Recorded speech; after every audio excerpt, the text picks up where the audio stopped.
북한 교화소에서 죄수 67명이 한꺼번에 사라졌습니다. 탈출을 도운 건 다름 아닌 그들을 7년간 가두었던 교도관이었습니다. 배급이 줄었다고 혼잣말 한마디 했다가 반체제 사상 유포로 끌려간 사람, 조용히 기도를 드렸다가 잡혀온 노인, 세금을 못 냈다는 이유로 수감된 상인. 과연 이 평범한 사람들은 어떻게 영화의 압록강을 건넜을까요? 지금부터 그 이야기를 들려드리겠습니다. 이 영상이 도움이 되셨다면 구독과 좋아요 부탁드립니다. 제가 태어나고 자란 평안북도 신이 주는 압록강을 끼고 있는 도시입니다. 강 건너편으로는 중국 단둥이 보이는데 어릴 적 저는 그게 그냥 풍경인 줄만 알았습니다. 강물이 반짝이는 날이면 어머니가 된장국을 끓이시고 아버지는 공장 작업복을 손수 빨아 처마 밑에 널고 나셨지요. 그 냄새, 그 풍경이 저에겐 고향이었습니다. 여러분도 아시다시피 고향이란 게 꼭 거창한 게 아니잖아요.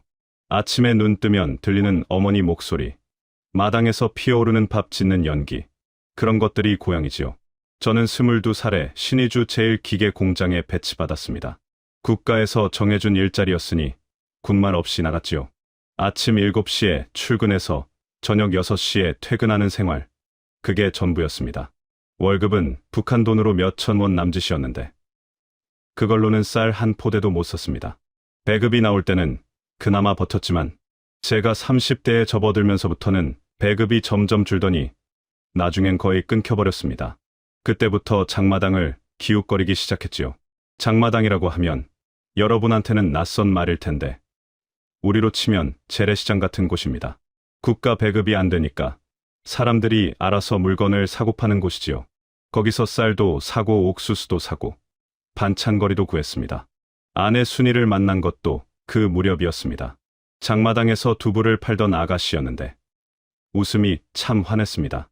저는 퇴근길에 두부 한 모 사는 척하면서 몇 달을 드나들었지요. 지금 생각하면 그게 제 인생에서 가장 행복했던 시절이었습니다. 결혼하고 나서 딸 은별이가 태어났을 때 저는 세상을 다 가진 것 같았습니다. 손바닥만 한 얼굴에 눈을 꼭 감고 있는 아이를 처음 안았을 때의 그 무게감, 그게 아직도 손에 남아있는 것 같습니다. 어르신들도 자식 처음 안아보셨을 때 그런 느낌 아시죠? 온 세상이 그 조그마한 것 하나로 꽉 차는 느낌 말입니다. 그렇게 살았습니다. 넉넉하지 않아도, 배급이 줄어도, 전기가 하루에 2~3시간밖에 안 들어와도 순이와 은별이가 있으니 버틸 수 있었습니다. 겨울이면 연탄 구하러 새벽부터 줄을 서고 여름이면 수돗물이 안 나와 두레박으로 물을 길었습니다. 그래도 이웃들이 있었습니다. 윗집 최아저씨는 몰래 강냉이 한 자루를 들고 오시곤 했고 아랫집 박 할머니는 김치독에서 꺼낸 김치를 신문지에 싸서 건네주셨습니다. 그 시절 신의주 사람들은 다들 그렇게 살았습니다. 없는 것끼리 나누면서 모자란 것끼리 채워주면서요. 공장 생활도 처음엔 별 탈 없었습니다. 작업반장 눈치 보면서 할당량 채우고 매주 월요일 사상학습 시간에 앉아서 수령님 말씀 받아 적고 그게 일상이었지요.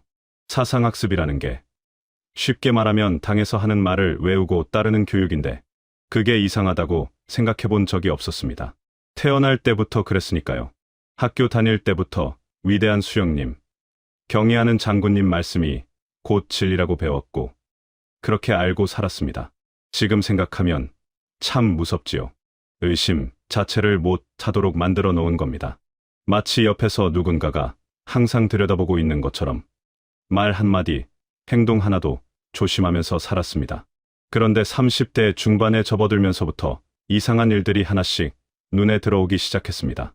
공장에서 함께 일하던 동료, 철수가 어느 날 갑자기 사라졌습니다. 출근을 안 하는 거예요. 며칠이 지나도 소식이 없었습니다. 나중에 슬쩍 물어보니 보위부에 끌려갔다는 겁니다. 이유는 아무도 몰랐습니다. 그저 누군가 신고를 했다는 말만 돌았지요. 저는 그때 처음으로 등골이 서늘해지는 느낌을 받았습니다. 철수는 성실한 사람이었거든요. 지각 한 번 한 적 없고 말도 조심조심 하던 친구였는데 그런 사람도 그렇게 될 수 있다는 걸 알고 나서 저는 밤에 잠이 잘 안 왔습니다. 순이한테는 말하지 않았습니다. 괜히 불안하게 만들고 싶지 않았습니다. 은별이가 그때 막 10살이 됐는데 학교에서 돌아와 아버지 하고 달려드는 그 아이 얼굴을 보면 아무 말도 못하겠더라고요. 그냥 웃으면서 오늘 학교 어땠어? 물어보는 게 전부였습니다. 그렇게 저는 아무것도 모르는 척, 아무것도 이상하지 않은 척하며 하루하루를 넘겼습니다. 하지만 마음속 어딘가에서 뭔가 조금씩 무너지고 있었습니다. 그게 무엇인지 그때는 몰랐습니다. 한참 뒤에야 알았지요. 그건 제가 평생 믿어온 것들에 대한 믿음이 금이 가기 시작한 것이었습니다. 그 일이 있던 날은 유난히 추운 아침이었습니다. 11월 초순이었는데 신의주의 겨울은 원래 일찍 옵니다. 압록강에서 불어오는 바람이 얼마나 매서운지 귀가 떨어져 나갈 것 같은 날씨였습니다. 저는 그날도 여느 때처럼 새벽 6시에 일어나 순이가 끓여준 강냉이죽을 먹고 작업복을 챙겨 입었습니다. 은별이는 아직 이불 속에서 곤히 자고 있었고 저는 자는 아이 이마에 손을 얹었다가 슬며시 떼고 문을 나섰습니다. 그게 마지막이었습니다. 그 평범한 아침이 제 평범한 일상의 마지막이었습니다. 공장에 도착해서 작업복으로 갈아입고 기계 앞에 선 지한 시간도 채 안 됐을 때였습니다. 공장 문이 벌컥 열리더니 보위부 요원 3명이 들이닥쳤습니다. 까만 인민복에 붉은 완장을 찬 사람들이었는데 눈빛이 달랐습니다. 그냥 날카로운 게 아니라 이미 모든 걸 다 정해놓고 온 사람들의 눈빛이었습니다.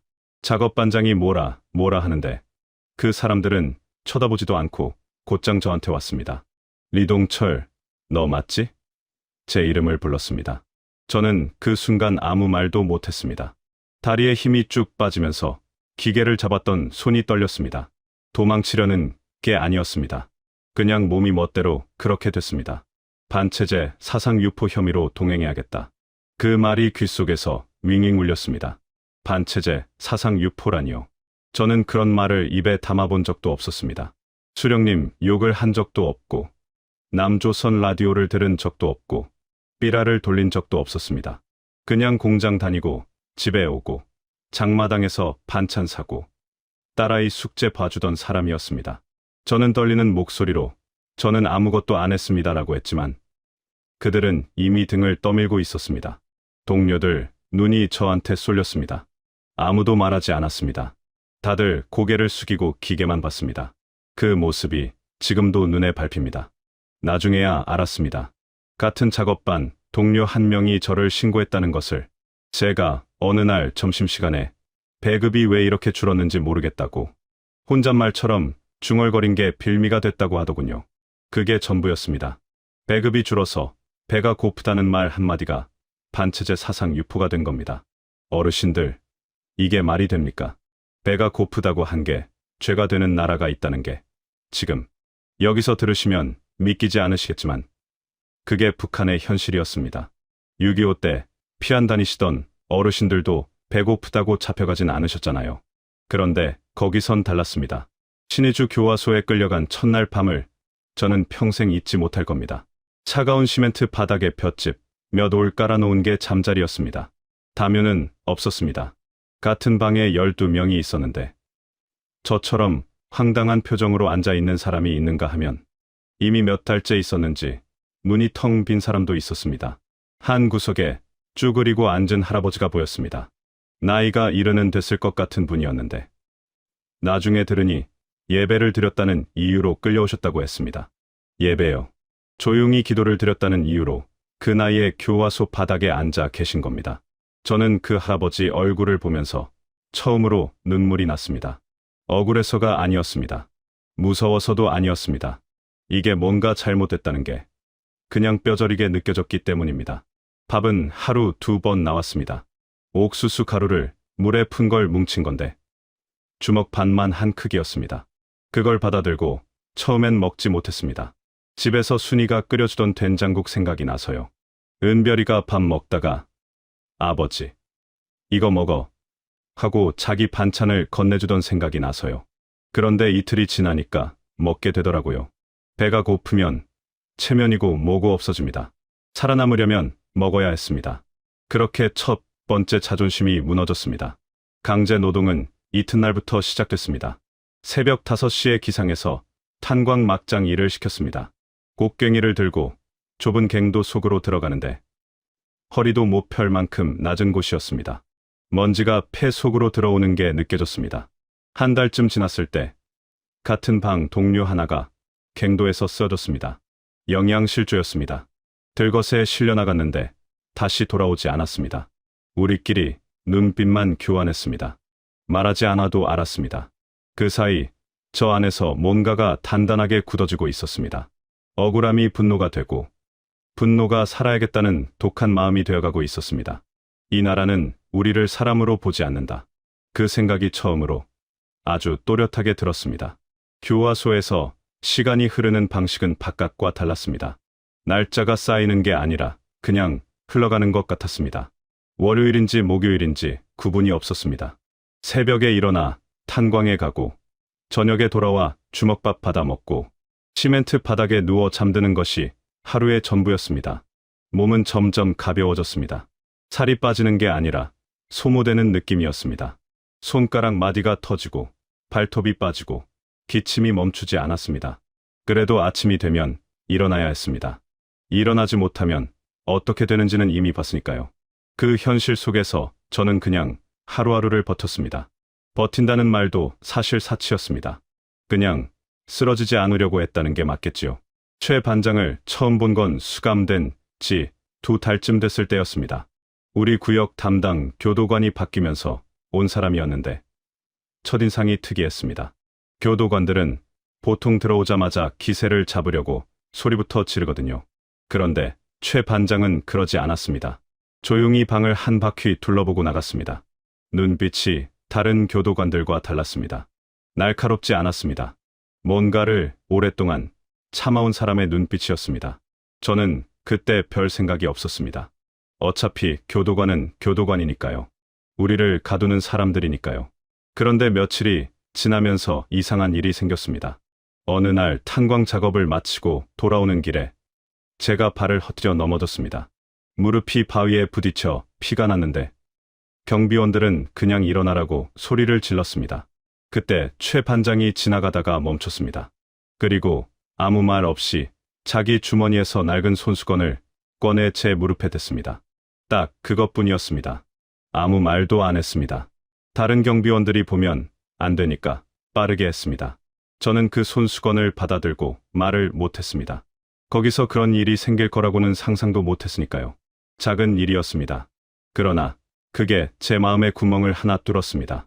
그 뒤로 최 반장은 가끔 제 쪽으로 지나가면서 아주 낮은 목소리로 말을 건넸습니다. 오늘 작업 어땠소? 밥은 먹었소? 짧고 평범한 말이었지만 거기서 그런 말을 해주는 사람이 있다는 것 자체가 달랐습니다. 저는 조금씩 그 사람을 관찰하기 시작했습니다. 최 반장은 동료 교도관들과 어울리지 않았습니다. 밥도 혼자 먹고 담배도 혼자 피웠습니다. 무슨 생각을 하는지 알 수 없는 사람이었습니다. 한 번은 제가 용기를 내어 물었습니다. 반장 동무는 여기서 얼마나 됐소? 그가 잠깐 저를 봤습니다. 그리고 아무 말 없이 손가락을 펼쳤습니다. 7개였습니다. 7년이었습니다. 7년 동안 이곳에 있으면서 그는 무엇을 봤을까요? 저는 2달 만에 이 지경이 됐는데 7년을 버텼다는 게 믿기지 않았습니다. 어느 날 밤 취침 점검을 마치고 복도를 지나가던 최 반장이 제 방 앞에서 잠깐 멈췄습니다. 저는 자는 척하면서 눈을 가늘게 떴습니다. 그는 창살 너머로 바깥 하늘을 올려다봤습니다. 달이 떠 있는 밤이었습니다. 얼마나 서 있었을까요? 한참 뒤에 그가 아주 작게 중얼거리는 게 들렸습니다. 나도 지쳤다. 그 말이 복도에 스며들었습니다. 저는 그 순간 눈을 질끈 감았습니다. 가슴이 먹먹했습니다. 가두는 사람도 갇혀 있구나 하는 생각이 들었습니다. 밤마다 저는 순이와 은별이를 생각했습니다. 체포되던 날 아침 자고 있던 은별이 이마를 마지막으로 짚었던 손의 감촉이 몇 달이 지나도 가시지 않았습니다. 아이가 아버지가 어디 갔냐고 물으면 순이가 뭐라고 했을까요? 회사 일로 멀리 갔다고 했을까요? 아니면 그냥 울었을까요? 생각하면 할수록 이를 악물게 됐습니다. 억울함이 뼈 속에서 끓는 것 같았습니다. 나는 아무것도 안 했다. 배고프다고 한 말 한마디가 이 꼴이라니. 그 분노가 저를 무너지지 않게 붙잡아 줬습니다. 이상한 말 같지만 분노가 없었다면 그 겨울을 버티지 못했을 겁니다. 그리고 겨울이 깊어지던 어느 날이었습니다. 최 반장이 작업 나가는 줄 끝에 서 있던 저한테 아무렇지 않게 다가왔습니다. 그리고 앞을 보면서 입만 달싹이며 말했습니다. 귀를 기울이지 않았으면 들리지도 않을 목소리였습니다. 믿을 수 있는 사람이 몇이나 돼요? 저는 가슴이 쿵 내려앉았습니다. 그 말의 의미를 몰랐다면 거짓말입니다. 살면서 그런 질문을 들어본 적이 없었지만 몸이 먼저 알았습니다. 이건 보통 말이 아니라는 것을. 저는 아무 표정도 짓지 않으면서 속으로만 크게 심호흡을 했습니다. 그게 모든 것의 시작이었습니다. 최 반장의 그 말이 머릿속에서 떠나지 않았습니다. 믿을 수 있는 사람이 몇이나 돼요? 교화소 안에서 그 말을 곱씹는다는 것 자체가 이미 목숨을 거는 일이었습니다. 벽에도 귀가 있다는 말이 그냥 하는 말이 아니었습니다. 거기서는 진짜였습니다. 같은 방 동료끼리도 서로를 완전히 믿지 못했습니다. 밀고자가 죄수 중에도 있다는 건 다들 알고 있었습니다. 형량을 줄여준다거나 밥을 조금 더 준다거나 하는 조건으로 동료를 파는 사람들이 있었습니다. 그러니 아무한테나 말을 꺼낼 수가 없었습니다. 저는 며칠을 그냥 아무것도 안 들은 척 지냈습니다. 최 반장도 그 뒤로는 별말을 하지 않았습니다. 그냥 평소처럼 지나쳤습니다. 그게 오히려 더 무서웠습니다. 사람을 고르는 일은 조용히 시작됐습니다. 저는 탄광 작업 중에 옆에 서게 되는 사람들을 찬찬히 살폈습니다. 말이 없고 눈빛이 살아있는 사람, 굶주려도 체념하지 않은 것 같은 사람, 이유 없이 울거나 소리를 지르지 않는 사람, 그런 사람들을 골랐습니다. 작업 중에 곁에 서게 되면 아주 낮은 목소리로 툭 던졌습니다. 고향이 어디요? 짧은 말이지만 반응을 보면 알 수 있었습니다. 눈이 살아 움직이는 사람과 이미 꺼진 사람은 달랐습니다. 저는 그렇게 한 명씩 가려냈습니다. 처음으로 속을 털어놓은 사람은 함께 탄광 작업을 하던 진호였습니다. 양강도 출신으로 국경 밀수를 하다 잡혀온 사람이었는데 눈이 유독 또렷했습니다. 어느 날 갱도 안에서 단둘이 남게 된 순간 저는 마음을 정하고 말했습니다. 살고 싶소. 진호가 곡괭이질을 멈추고 저를 봤습니다. 잠깐의 침묵이 있었습니다. 그리고 그가 말했습니다. 죽으려고 여기 온 사람은 없지 않소. 그 말이면 충분했습니다. 저는 최 반장이 한 말을 그대로 전했습니다. 진호의 손이 잠깐 떨렸습니다. 그리고 고개를 끄덕였습니다. 둘이 됐습니다. 그렇게 한 명씩 늘었습니다. 일주일에 한두 명씩. 너무 빠르지 않게, 너무 느리지 않게. 평안남도에서 교회 다녔다는 이유로 끌려온 철민이 함경도에서 외국 라디오를 들었다고 잡혀온 성규, 장마당 장사를 하다 세금을 못 냈다는 이유로 수감된 덕배. 저마다 억울한 사연이 있었습니다. 죄라고 할 수 없는 것들로 끌려온 사람들이었습니다. 그 사람들과 눈을 맞추고 말 몇 마디 나눠보고 믿을 수 있다 싶으면 조용히 손을 잡았습니다.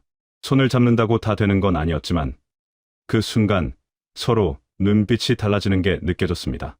함께 살겠다는 눈빛이었습니다.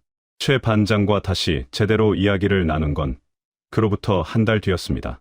작업장 뒤편 창고 구석에서였습니다.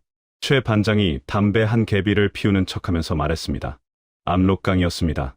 루트는 압록강을 건너는 것이었습니다. 신의주에서 강 하나만 건너면 중국 단둥이었습니다. 최 반장은 경비 교대 시간을 알고 있었고 어느 구간에 순찰이 느슨한지도 알았습니다. 7년 동안 이곳에 있으면서 머릿속에 다 새겨둔 것들이었습니다. 저는 그 말을 들으면서 손이 떨렸습니다. 두렵기도 했고 가슴이 뛰기도 했습니다. 이게 진짜 될 수도 있겠다 싶었습니다. 인원이 67명으로 정해진 건 제가 의도한 게 아니었습니다. 한 명이 또 한 명을 데려오고 그 사람이 또 한 명을 확인해오는 식으로 번지다 보니 그렇게 됐습니다. 최 반장은 숫자를 들었을 때 잠시 말이 없었습니다. 그리고 이렇게 말했습니다. 많을수록 위험하오. 하지만 적으면 가다가 무너지오. 그 말이 맞았습니다. 혼자였다면 중간에 포기했을 겁니다. 67명이니까 한 명이 쓰러지면 다른 사람이 일으키고 한 명이 겁을 먹으면 다른 사람이 손을 잡을 수 있었습니다. 거사 전날 밤이었습니다. 저는 잠을 이루지 못하고 천장을 봤습니다. 순이의 얼굴이 떠올랐습니다. 체포되던 날 아침 제가 나설 때 아직 자고 있었으니 마지막 얼굴도 제대로 못 봤습니다. 은별이는 지금쯤 얼마나 컸을까요? 제가 없는 동안 밥은 먹고 다닐까요? 아버지를 기다리고 있을까요? 생각이 거기까지 미치자 눈물이 났습니다. 소리는 내지 않았습니다. 그냥 볼을 타고 흘러내리는 걸 닦지도 않고 가만히 있었습니다. 이렇게 죽을 수는 없다고 생각했습니다. 누명을 쓴 채로 이 차가운 바닥에서 사라질 수는 없었습니다. 내일 이 시간엔 강을 건너고 있을 거라고 속으로 되뇌었습니다. 그게 전부였습니다. 그게 저를 그날 밤 버티게 해준 전부였습니다. 거사일은 12월 20사흘이었습니다. 최 반장이 날짜를 정한 데는 이유가 있었습니다. 그날은 경비 교대 인원이 평소보다 적었습니다. 상부에서 간부 회의가 있어 교화소 고위 간부들이 자리를 비우는 날이었고 야간 순찰 인원도 줄어드는 날이었습니다. 최 반장은 7년 동안 그 패턴을 외워두었던 겁니다. 저는 그날 저녁밥을 받아들고 한 숟가락도 못 넘겼습니다. 옆에 앉은 진호가 눈짓을 했습니다. 먹어두라는 뜻이었습니다. 언제 또 먹을 수 있을지 모른다는 뜻이기도 했습니다. 억지로 밀어 넣었습니다. 맛은 몰랐습니다. 그냥 넘겼습니다. 밤 11시였습니다. 취침 점검이 끝나고 복도가 조용해졌을 때 최 반장이 우리 구역 문을 열었습니다. 소리가 나지 않았습니다. 그가 미리 경첩에 기름을 쳐두었다는 걸 나중에 알았습니다. 얼마나 오랫동안 준비한 사람인지 그 작은 것 하나에서 느껴졌습니다. 우리는 미리 약속한 대로 방마다 조용히 나왔습니다. 67명이 복도에 섰을 때 그 침묵이 얼마나 무거웠는지 모릅니다. 누구 하나 기침도 하지 않았습니다. 숨소리도 최대한 줄였습니다. 최 반장이 앞장섰고 저는 맨 뒤에서 마지막 사람이 나왔는지 확인했습니다. 교화소 후문으로 나오는 데까지는 생각보다 빨랐습니다. 최 반장이 당직 교도관 둘을 미리 처리해뒀습니다. 어떻게 했는지는 묻지 않았습니다. 알아도 말하기 어려운 일이었을 겁니다. 후문을 나서자 차가운 바람이 얼굴을 쳤습니다. 12월 신의주의 바람은 칼 같았습니다. 그런데 이상하게 그 바람이 반가웠습니다. 몇 달 만에 맡아보는 바깥 공기였으니까요. 하늘에 별이 있었습니다. 달은 없었습니다. 최 반장이 달 없는 날을 택한 것도 이유가 있었습니다. 어두울수록 우리에게 유리했습니다. 압록강까지는 걸어서 40분 거리였습니다. 논밭 사이길을 따라 최대한 낮게 엎드려 이동했습니다. 67명이 한 줄로 늘어서서 앞사람 어깨를 보며 걷는데 그 행렬이 얼마나 길었는지 뒤에서는 앞이 보이지 않았습니다. 중간에 한 사람이 발을 헛디뎌 넘어졌습니다. 소리가 날 뻔했는데 옆 사람이 재빨리 잡아줬습니다. 아무 말이 없었습니다. 그냥 손을 잡고 일으켜 세우고 다시 걸었습니다. 그게 우리였습니다. 그날 밤 우리는 말 없이도 서로를 돌봤습니다. 강가에 도착했을 때 압록강은 얼어 있었습니다. 12월의 강인이 당연했지만 막상 발을 디뎌야 한다고 생각하니 다리가 굳었습니다. 얼음이 사람 무게를 버텨줄지 알 수 없었습니다. 최 반장이 먼저 발을 올렸습니다. 얼음이 삐걱거렸지만 깨지지 않았습니다. 그가 손짓을 했습니다. 건너라는 신호였습니다. 한 명씩 간격을 두고 건너기 시작했습니다. 저는 중간쯤에 서 있었는데 앞에서 건너는 사람들을 보면서 속으로 기도했습니다. 하늘에 계신 부모님, 살려주십시오. 이 사람들 살려주십시오. 다른 말은 생각나지 않았습니다. 그냥 그 말만 반복했습니다. 강 절반쯤 건넜을 때였습니다. 뒤쪽에서 개 짖는 소리가 들렸습니다. 순찰되었습니다. 누군가 낌새를 챈 겁니다. 그 소리를 들은 순간 67명이 동시에 몸이 굳었습니다. 최 반장이 낮게 외쳤습니다. 뛰어라. 그 한마디에 얼음판 위로 사람들이 달리기 시작했습니다. 얼음이 여기저기서 갈라지는 소리가 났습니다. 뒤에서 총소리가 한 방 울렸습니다. 누군가 비명을 질렀습니다. 저는 뒤를 보지 않았습니다. 볼 수가 없었습니다. 그냥 앞만 보고 달렸습니다. 발이 얼음을 박차는 소리, 사람들 숨소리, 뒤에서 들려오는 게 짖는 소리가 뒤섞였습니다. 얼마나 달렸는지 모릅니다. 정신을 차려보니 발밑이 흙이었습니다. 중국 땅이었습니다. 강둑에 쓰러지듯 주저앉아 숨을 몰아쉬었습니다. 주위를 보니 사람들이 하나둘 도착하고 있었습니다. 셋을 세었습니다. 열을 세었습니다. 20, 30, 계속 왔습니다. 최 반장이 마지막으로 뛰어왔습니다. 저는 그 사람 얼굴을 보는 순간 눈물이 터졌습니다. 67명이 다 왔는지 확인했습니다. 1명이 발목을 다쳤고 2명이 얼음물에 빠졌다가 겨우 올라왔습니다. 그래도 다 왔습니다. 67명이 다 건넜습니다. 그날 밤 강둑에 쓰러져 울던 어른들의 얼굴을 저는 죽을 때까지 잊지 못할 겁니다. 강을 건넌 기쁨은 오래가지 않았습니다. 중국 땅을 밟은 순간 자유를 얻었다고 생각했는데 그게 아니었습니다. 오히려 새로운 공포가 시작됐습니다. 북한에서는 교화소 담장이 우리를 가뒀지만 중국에서는 세상 전체가 우리를 가두는 느낌이었습니다. 신분이 없었습니다. 이름도 없었습니다. 우리는 존재하면 안 되는 사람들이었습니다. 중국 공안에 잡히면 북한으로 강제 송환이었습니다. 다시 교화소로 돌아간다는 뜻이었습니다. 아니, 그보다 더 나쁜 곳으로 갈 수도 있었습니다. 탈북자는 북한에서 반역자로 취급받으니까요. 그러니 숨어야 했습니다. 처음부터 끝까지 숨어야 했습니다. 강을 건너자마자 우리는 흩어지기로 했습니다. 67명이 한꺼번에 움직이면 너무 눈에 띄었습니다. 최 반장이 미리 짜둔 대로 대여섯 명씩 팀을 나눴습니다. 저는 진호, 철민이를 포함해 5명이 한 팀이 됐습니다. 헤어지는 순간이 참 이상했습니다. 교화소에서 몇 달을 같이 버텼던 사람들인데 막상 헤어지려니 발이 안 떨어졌습니다. 말은 짧았습니다. 살아서 봅시다. 그게 인사였습니다. 어떤 사람은 손을 꽉 잡았고 어떤 사람은 그냥 눈만 마주쳤습니다. 그리고 어둠 속으로 각자 사라졌습니다. 단둥 외곽 조선족 마을에 닿은 건 새벽 2시가 넘어서였습니다. 발이 얼어 감각이 없었습니다. 진호가 아는 사람이 있다고 했는데 직접 아는 게 아니라 교화소에서 들었던 이름이었습니다. 그냥 그 이름 하나만 믿고 찾아간 겁니다. 조선족 마을 골목을 헤매다가 겨우 집을 찾았습니다. 문을 두드리자 한참 만에 불빛이 생겼습니다. 문이 조금 열리더니 눈만 내밀었습니다. 우리를 보고 첫 마디가 뭔지 아십니까? 어서 들어와요. 얼어 죽겠네. 그 한마디에 저는 그냥 눈물이 났습니다. 같은 핏줄이라는 게 뭔지 그때 처음 알았습니다. 말이 통하고 된장 냄새가 나고 따뜻한 아랫목이 있는 곳. 그게 그렇게 고마울 수가 없었습니다.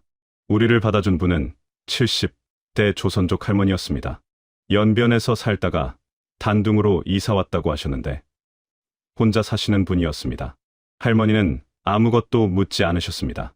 그냥 방으로 데리고 뜨거운 물에 발을 담그게 하고 식은 밥에 김치를 내오셨습니다. 저는 그 밥을 먹으면서 숟가락을 든 손이 떨렸습니다. 김치 맛이 순이가 담근 김치 맛이랑 비슷했습니다. 거기서 그 맛을 느낄 줄은 몰랐습니다. 어르신들, 타양에서 된장 냄새 맡고 고향 생각 나신 적 있으시오? 그게 그런 겁니다. 몸은 중국에 있는데 마음은 순이 곁에 있는 것 같았습니다. 그렇게 며칠을 숨어 지냈습니다. 낮에는 절대 밖에 나가지 않았습니다. 창문 가까이도 가지 않았습니다. 공안차가 골목을 지나가는 소리가 들리면 다들 숨을 멈췄습니다. 중국말을 모르니 밖에서 무슨 말이 오가는지 알 수가 없어서 더 무서웠습니다. 가끔 할머니가 시장에 다녀오시면서 오늘은 괜찮아요 하고 짧게 말씀해 주셨는데 그 말 한마디가 그날 하루를 버티게 해줬습니다. 할머니는 우리를 숨겨주다 잡히면 본인도 처벌받는다는 걸 아셨을 겁니다. 그런데도 내보내지 않으셨습니다. 그 용기가 어디서 났는지 저는 지금도 다 헤아리지 못합니다. 열흘쯤 지났을 때 문제가 생겼습니다. 동네 누군가가 수상하다고 신고를 한 것 같았습니다. 공안 2명이 골목을 돌아다니기 시작했습니다. 할머니가 다급하게 들어오셔서 뒷문으로 나가라고 하셨습니다. 짐도 없었습니다. 애초에 짐이라고 할 게 없었으니까요. 신던 신발 신고, 입고 있던 옷, 그대로 뒷문으로 뛰어나왔습니다. 골목을 빠져나오면서 뒤를 돌아봤더니 할머니가 문틈으로 보고 계셨습니다. 손을 흔드셨습니다. 저도 손을 들었습니다. 그게 마지막이었습니다. 그분 성함도 제대로 모릅니다. 그냥 단둥 골목 어딘가에 사시던 조선족 할머니. 그분이 없었다면 우리는 거기서 끝났을 겁니다. 그 뒤로 우리 5명은 선양으로 이동했습니다. 한국 선교사님을 연결해준다는 사람을 수소문해서 찾아갔습니다. 지하교회에서 활동하는 분이었는데 처음 만난 날 그분이 이렇게 말씀하셨습니다. 많이 힘들었지요. 그 말에 철민이가 그 자리에서 엉엉 울었습니다. 억센 함경도 사내가 아이처럼 울었습니다. 우리 모두 말없이 앉아 있었습니다. 오랫동안 못 들었던 말이었습니다. 힘들었냐고 물어봐 주는 사람이 없었습니다. 그 짧은 말 한마디가 그렇게 클 줄 몰랐습니다. 이제 다음 길을 찾아야 했습니다. 중국에서는 더 이상 버틸 수 없었습니다. 남쪽으로 가야 했습니다. 선교사님이 말씀하신 루트는 중국에서 바로 한국으로 가는 길이 아니었습니다. 미얀마를 거쳐 태국으로 들어가는 길이었습니다. 처음 들었을 때는 그게 얼마나 먼 길인지 실감이 나지 않았습니다. 지도로 보면 손가락 몇 마디 거리지만 발로 걸으면 몇 달이 걸리는 길이었습니다. 선교사님이 조용히 말씀하셨습니다. 중간에 포기하고 싶을 겁니다. 그래도 멈추면 안 됩니다. 그 말이 왜 그렇게 무겁게 들렸는지 나중에 밀림 속을 걸으면서 비로소 알았습니다. 우리 5명은 선교사님께 깊이 고개를 숙였습니다. 말로는 다 표현이 안 됐습니다. 그냥 오래 숙이고 있었습니다. 중국을 빠져나오는 것부터가 쉽지 않았습니다. 국경 근처에서 며칠을 숨어 지내다가 브로커가 연결해준 사람을 따라 산길을 넘었습니다. 밤에만 움직였습니다. 낮에는 숲속에 엎드려 있었습니다. 먹을 것은 브로커가 챙겨준 건빵 몇 봉지가 전부였습니다. 물은 산에서 흐르는 걸 손으로 받아 마셨습니다. 배탈이 나도 버텼습니다. 몸이 힘든 것보다 발이 더 문제였습니다. 신발이 낡아서 발바닥에 물집이 잡히고 물집이 터지고 또 물집이 생기는 게 반복됐습니다. 걸을 때마다 발이 쑤셨지만 멈출 수가 없었습니다. 미얀마에 들어서면서부터는 말이 전혀 통하지 않았습니다. 중국에서는 그나마 조선족을 만나면 말이 되는데 거기서는 완전히 달랐습니다. 브로커가 앞장서고 우리는 그냥 따라가는 것 외에 할 수 있는 게 없었습니다. 어디로 가는지, 얼마나 더 가야 하는지 알 수 없었습니다. 그냥 믿고 걷는 수밖에 없었습니다. 밀림 속은 낮에도 어두웠습니다. 나무가 너무 빽빽해서 하늘이 보이지 않는 구간도 있었습니다. 벌레 소리, 새 소리, 이름 모를 짐승 소리가 사방에서 들렸습니다. 저는 그 속을 걸으면서 이상하게 교화소 갱도 생각이 났습니다. 좁고 어둡고 끝이 안 보이는 곳. 그래도 그때는 끝이 있었고 지금도 끝이 있을 거라고 믿었습니다. 열흘쯤 걸었을 때 성규가 쓰러졌습니다. 발열이었습니다. 밀림 속 물을 마신 게 탈이 난 것 같았습니다. 얼굴이 빨개지고 정신이 오락가락했습니다. 브로커가 이러면 안 된다는 듯 서두르라고 했지만 성규를 두고 갈 수는 없었습니다. 진호와 제가 번갈아 가며 성규를 등에 업었습니다. 젊지 않은 몸이었습니다. 교화소에서 몇 달을 굶다시피 한 몸이었습니다. 그런데 이상하게 힘이 났습니다. 이 사람을 여기 두고 갈 수 없다는 마음 하나가 발을 움직였습니다. 어르신들, 자식 없고 피안 다니셨던 분들 마음이 그랬을 겁니다. 몸이 힘든 게 느껴지지 않는 그 마음 말입니다. 태국 국경에 가까워질수록 마음이 달라졌습니다. 희망이라는 게 생기기 시작했습니다. 그게 오히려 더 무서웠습니다. 희망이 생기면 잃을 것도 생기니까요. 국경을 넘기 직전 브로커가 경고했습니다. 태국 경찰에 잡힐 수도 있다고, 잡히면 억류될 수 있다고. 그런데 태국은 북한으로 돌려보내지는 않는다고 했습니다. 그 말 하나가 컸습니다. 잡혀도 북한으로 안 보낸다. 그러면 버틸 수 있었습니다. 우리는 서로 눈을 마주쳤습니다. 아무 말 하지 않아도 됐습니다. 다 같은 생각이었습니다. 건너자. 어떻게 되든 건너자. 태국 땅을 밟은 날 밤. 우리는 작은 절, 처마 밑에 쭈그리고 앉아 있었습니다. 브로커가 연락을 취하는 동안 기다리는 시간이었는데 아무도 말을 하지 않았습니다. 다들 하늘을 봤습니다. 별이 많은 밤이었습니다.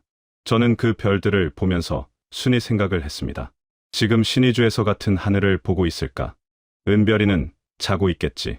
아버지가 살아있다는 걸 알까? 눈물이 나려는 걸 참았습니다. 아직 끝난 게 아니었으니까요. 방콕 한국 대사관까지 가야 했습니다. 거기 닿아야 진짜 끝이었습니다. 방콕에 도착해서 한국 대사관 앞에 섰을 때 태극기가 보였습니다. 저는 그 순간 다리에 힘이 풀렸습니다. 철민이가 옆에서 제 팔을 잡았습니다. 대사관 문이 열리고 직원이 나왔습니다. 한국말이었습니다. 서울 사투였는데 그게 그렇게 반가울 수가 없었습니다. 어디서 오셨어요? 그 말에 최 반장이 앞으로 나섰습니다. 그리고 짧게 말했습니다. 북한에서 왔습니다. 67명이 왔는데 저희 5이 먼저 왔습니다. 지원이 우리를 안으로 안내했습니다. 문이 닫혔습니다. 그 문이 닫히는 소리가 교화소 문이 닫히던 소리와는 전혀 달랐습니다. 이 문은 우리를 가두는 게 아니라 지켜주는 문이었습니다. 저는 그 자리에서 그냥 주저앉았습니다. 아무도 뭐라 하지 않았습니다. 다들 그랬으니까요. 한국 땅을 처음 밟은 날이 2월이었습니다. 태국 대사관에서 절차를 밟고 비행기를 탄 게 꿈만 같았습니다. 비행기 자체가 처음이었습니다. 좌석에 앉아 안전벨트를 매는데 손이 떨렸습니다. 창밖으로 구름이 보이고 아래로 바다가 보였습니다. 그게 전부 처음이었습니다. 진호가 옆에 앉아서 창밖을 보다가 아무 말 없이 눈물을 흘렸습니다. 저도 말이 없었습니다. 말을 할 수가 없었습니다. 인천공항에 내려서 입국장을 지나는데 형광등, 불빛이 눈이 부실 만큼 환했습니다. 신해주 골목, 교화소 갱도, 단둥 조선족 할머니 방, 미얀마 밀림. 그 모든 것을 지나서 여기까지 왔구나 싶었습니다. 발이 바닥에 닿는 느낌이 이상했습니다. 너무 멀쩡한 바닥이어서 오히려 낯설었습니다. 하나원에 들어간 건 그로부터 며칠 뒤였습니다. 하나원이라는 곳은 탈북자들이 한국 생활에 적응하도록 도와주는 교육시설인데 경기도 안성에 있었습니다. 처음 방에 들어가서 제일 먼저 한 일이 뭔지 아십니까? 침대에 누워봤습니다. 매트리스가 있는 침대에 누운 게 얼마만인지 모르겠더라고요. 교화소 시멘트 바닥, 조선족 할머니 집 아랫목, 밀림, 흙바닥을 거쳐서 온 몸이었으니까요. 천장이 하얗고 깨끗했습니다. 아무 소리도 나지 않았습니다. 그 고요함이 처음엔 어색했습니다. 긴장을 놓으면 안 될 것 같은 느낌이 한동안 가시지 않았습니다. 숙소 문이 잠기지 않는다는 걸 알면서도 자꾸 확인하게 됐습니다. 하나원 생활에서 가장 충격이었던 건 밥이었습니다. 아침마다 시판에 밥이 수북이 담겨 나왔습니다. 반찬이 4-5가지였습니다. 처음 시판을 받아들고 한동안 서 있었습니다. 이게 매일 나오는 건지, 오늘만 특별히 나오는 건지 몰라서요. 옆에 있던 직원분이 왜 안 드세요? 하고 물었습니다. 저는 매일 이렇게 나옵니까? 하고 물었습니다. 그분이 그렇다고 하는데 그 말이 실감이 안 됐습니다. 교화소에서 주먹밥 하나로 하루를 버티던 몸이 이 풍경을 받아들이는 데 시간이 걸렸습니다. 밥을 먹다가 숟가락을 내려놓고 잠깐 울었습니다. 부끄럽지 않았습니다. 그냥 그렇게 됐습니다. 바깥 외출을 처음 나간 날 편의점에 들어갔습니다. 24시간 불이 켜진 가게가 있다는 게 신기했습니다. 북한에서는 전기가 하루에 2-3시간이었으니까요. 진열대에 물건이 빼곡히 쌓여 있었습니다. 과자, 음료, 빵, 라면. 종류가 얼마나 많은지 고를 수가 없었습니다. 저는 한참 서서 진열대를 봤습니다. 아무것도 사지 않았습니다. 그냥 봤습니다. 이게 자유라는 건가 싶었습니다. 먹고 싶은 걸 고를 수 있다는 것, 사고 싶은 걸 살 수 있다는 것, 아무도 감시하지 않는다는 것, 그 당연한 것들이 당연하지 않은 곳에서 왔으니 그게 그렇게 크게 느껴질 수밖에 없었습니다. 말이 통하는데 통하지 않는 느낌도 처음엔 당혹스러웠습니다. 한국말인데 모르는 말이 너무 많았습니다. 텔레비전을 켜면 처음 듣는 단어들이 쏟아졌습니다. 아파트, 카드, 인터넷, 외래어가 섞인 말들이 빠르게 지나갔습니다.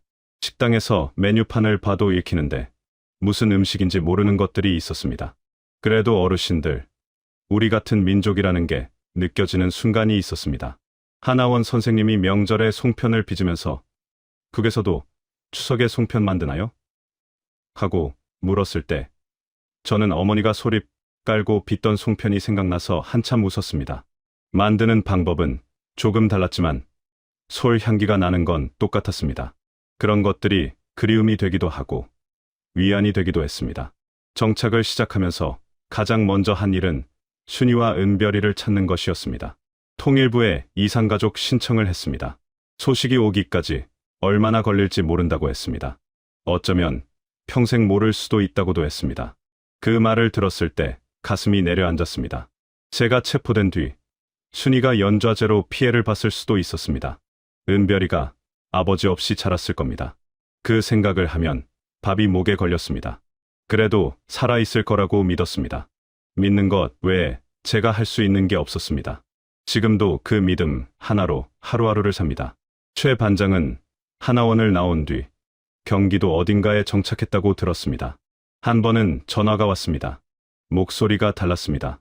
교화소에서 듣던 그 낮고 조심스럽던 목소리가 아니었습니다. 조금 가벼워진 목소리였습니다. 그가 말했습니다. 잘 살고 있소? 저는 덕분에 살고 있습니다. 라고 했습니다. 그게 전부였습니다. 긴 말이 필요 없었습니다. 67명은 지금 각자의 자리에서 살아가고 있습니다. 누구는 공장에 다니고, 누구는 장사를 하고, 누구는 학교에 다닌다고 들었습니다. 저는 그 사람들 생각을 자주 합니다. 그날 밤 얼어붙은 압록강 위를 함께 달리던 그 사람들. 살아줘서 고맙다고. 기회가 되면 꼭 전하고 싶습니다. 여러분, 자유라는 게 거창한 게 아닙니다.